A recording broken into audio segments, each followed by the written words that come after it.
ये एक बहुत हिरन का नाम कोमल था। उसका स्वभाव वो नाम की तरह ही चंचल और कोमल थी। उसकी दिनचर्या वो पूरे जंगल में खेलती थी और सभी जानवरों से मिलजुल कर रहती थी। संकट, एक दिन जंगल में एक शिकारी आया और उसकी नजर कोमल हिरन पर पड़ी।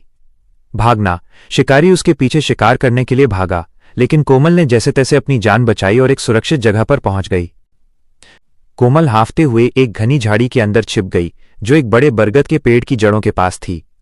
ये जगह इतनी सुरक्षित थी कि शिकारी की नजर आसानी से वहां नहीं पहुंच सकती थी।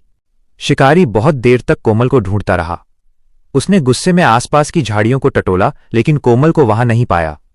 अंत में वो निराश होकर जंगल के दूसरे हिस्से की ओर चला गया, ये सोचकर कि हिरन हाथ से निकल गई। कोमल ने तब तक सांस रोके रखी जब तक उसे शिकारी के कदमों की आहट सुनाई देना बंद नहीं हो गई।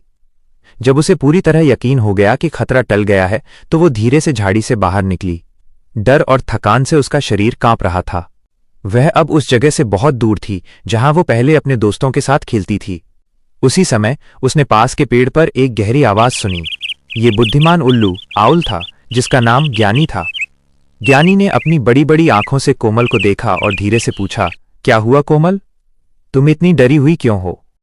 कोमल ने ज्ञानी को सारी बात बताई, माइनस शिकारी के आने की, उसका पीछा करने की और कैसे उसने अपनी जान बचाई।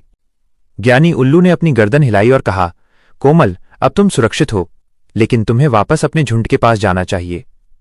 जंगल में अब खतरा बढ़ गया है। तुम्हें चंचल तो रहना है, पर अब और सावधान भी होना होगा।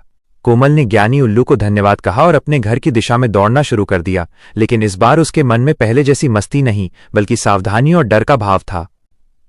मजेदार वीडियो देखने के लिए हमारे चैनल को सब्सक्राइब करें और लाइक करें।